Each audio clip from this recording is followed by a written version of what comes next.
Today's episode of Pokemon Horizons just put out all of the stops, as it ended with a cliffhanger that no one expected, but it's set up for something big.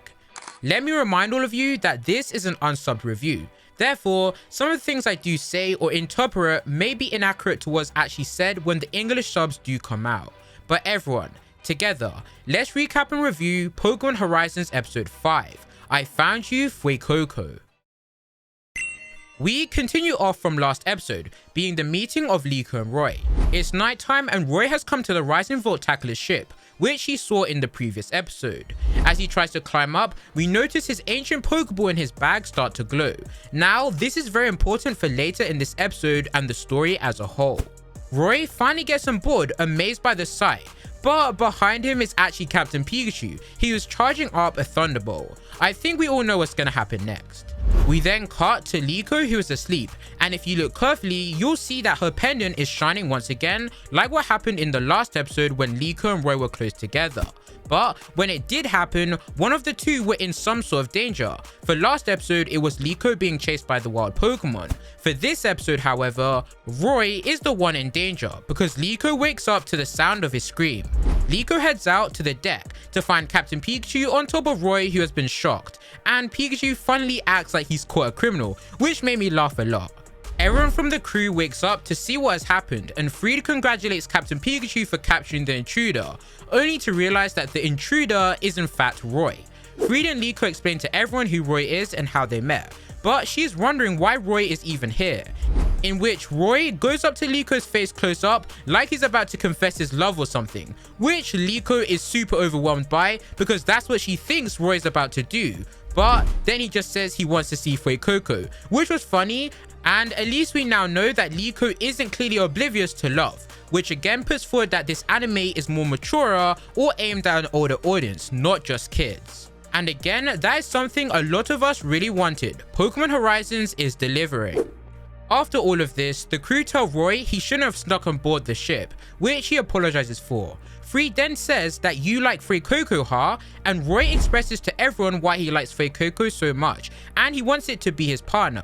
However, Friede says that they must let Fuecoco choose if he wants to be Roy's partner, because there must be a connection between the two of them. So he tells him that they should go find Fuecoco. So that's what they end up doing. Liko and Roy look around the ship for it as Roy sings the song him and Fuecoco sang in the last episode. We then finally get to see Fuecoco, who is sleeping on the bottom of the deck of the ship. After many failed attempts to find it, Liko and Roy end up outside. The two of them share a special moment as Roy doubts and thinks that Fuecoco doesn't like him. But Liko tells Roy not to worry because he truly knows the special connection him and Fuecoco share, uplifting Roy, and I really love this scene, just seeing our protagonists together as they bounce off each other nicely. We can now slowly see dibs to how their relationship will be like in the future, as the two will always be there to lift each other up in tough times, which will totally make them a great duo. The next day, Roy comes back to the ship and meets the crew. Orla is super tired as she explains to everyone that all night long, a Sentret was making holes in the ship's balloon and they had to try cover it up but failed. Roy says that maybe some of the Pokemon in the village could help, which Liko wonders how that could work, and that reminds him that they should ask his granddad. We then cut to Liko, who is watching popular streamer Nido Thing explain about how to catch Pokemon and the importance of a trainer and Pokemon becoming partners. We also, for some reason, get to see what it might be like inside of a luxury ball, which those Pokemon caught inside are really living the life.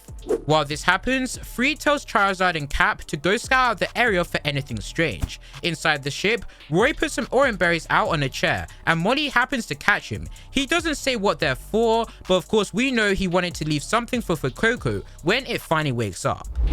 Liko, Roy and Friede finally get to the village and see Roy's grandpa, who seems not very happy. Back at the ship again, Fuecoco has now woke up and finds the berries. Mollie explains that Roy is the one who left them there for it, making Fuecoco extremely happy, and it runs out of the ship looking for Roy, but as it does that, the ship is moving off to change locations. That's Fuecoco for you. Anyways, we shift to the village and our main characters are trying to explain to Roy's grandpa why they need the help from the Pokemon to fix the ship, but they're having a tough time getting through to him. Roy's grandpa then comes back with some food that kind of look like Caterpie and Weedle, which makes the three realize that the wild Pokemon who chased them in last episode would be perfect to help fix the ship. But before any of that goes forward, the village people and Pokemon come out, and Roy's grandpa explains to Liko and Friede that here, people and Pokemon live together. However, no one here is Pokemon trainers, so no one owns them. This makes a lot of sense with them being on a remote island, as it's more of the old traditional way of living with Pokemon. Moving on, we see Fuecoco visit all of the areas where Roy could be from the last episode, but it has no luck and ends up back at the beach where the ship was. Things are about to heat up as in the distance, we see the Go Explorers on a submarine, and it seems like the tracker they put on from episode 3 is finally paying off because they notice that the ship has now moved to another location. Some time passes and later, Zir comes back on his Skarmory and tells Amethio and Conia he found their new location. Amethio explains that Friede is not who they're after this time. They are after Liko and the Pendant, and they will not fail once again. Amethio calls for his Corviknight and the explorers fire off. Fuecoco, who happened to be at the beach, was overhearing all of this and runs off panicking to quickly tell everyone. Back at the village, Fuecoco just happens to run past Roy and he sees it. He is really happy to see Fuecoco again, but notices something is very wrong as Fuecoco tries to warn him that something is coming to the ship. Tension quickly builds as Friede then realizes he thinks that he knows what's up and tells Liko, Roy and Roy's grandpa to gather the Pokemon quick as he needs to head off to the ship. At the ship, the explorers finally pull up, and the crew is shocked. From the village, Roy's grandpa notices Amethio in the sky, and Liko says that the explorers are here. On the beach, it's time to throw down as Zir and Conia battle Orla and Murdock, Rhydon and Golduck versus Rockruff and Metagross. Amethio watches from above, and Friede, cool as always, appears behind his good friend. Amethio tells Friede he knows what he's here for, and challenges Friede to a battle for the pendant. The battles rage on and Orla's Metagross is badly injured, and Rockruff's moves do nothing to Zir's Rhydon, who fires back a Rock Blast at Rockruff and all of the wild Pokemon on the beach. Conia then notices that she might know where Liko is. Quickly, we shift to the forest as Roy asks and pleads all of the Pokemon in the forest to help Liko and the Rising Voltaclers with their ship. This scene was crazy good, as while Roy says this, it's very clear that both him and Liko are scared, as they're shaking. I can only imagine how much pressure these two must be feeling and going through, because with these two only being kids in a big situation like this, Liko has just started her journey, while Roy isn't even a Pokemon trainer yet. However, to calm them down, their partners remind them that with Pokemon by your side, everything will be alright, and the wild Pokemon all agree to help out. As they head to the ship, they run into Conia. Liko tells Roy and the Pokemon to go ahead as she'll take on Conia, which was massive development for Liko because in episode 3, she made a plan to run away from Conia, but this time she's choosing to battle her, which is epic. At the beach, Roy arrives with the Pokemon and everyone is happy to see them. Mollie takes over for the battling as Orla and Murdock take the Pokemon to the damage in the ship. While this happens, Amethio and Friede continue their battle. Inside, Orla and Murdock command the Pokemon to use String Shot and Cut to fix all of the damages, which works, making the ship slowly rise into the sky. Mollie battles Zir with Chansey but is defeated, and Friede is worried about her and Roy, but he's got his hands full with Amethio, allowing for one of the best parts of this episode. Inspired by Charizard, Fuecoco tells Roy he wants to battle with him against Zir, which Roy agrees. Mollie thanks Roy and her and Chansey go into the ship to help the others. The time has come and Roy and Fuecoco attempt their first move together, but it fails. Friede tells Roy to run away, but Amethio starts to tick and tells Friede he has to worry about his own problems as his Pokemon attacks Charizard, but Friede easily brushes it off. Liko finally arrives and we find out that she managed to win her first battle, defeating Conia and her Golduck. Liko tells Roy that everything will be alright and he has to believe in him and Fuecoco. Roy, hearing this, pushes him to start singing a song to encourage Fuecoco to not give up and learn his first move, which succeeds as the pair of them use Ember on Rhydon. This was a very W moment. Liko and Friede were happy for Roy. He might have a very interesting way of battling with his Pokemon, but it sure does work. Just when Friede thinks that everything will be smooth sailing, he really let his guard down again and pays for it big time. Amethio flies quickly on towards Liko as he only needs her and the pendant.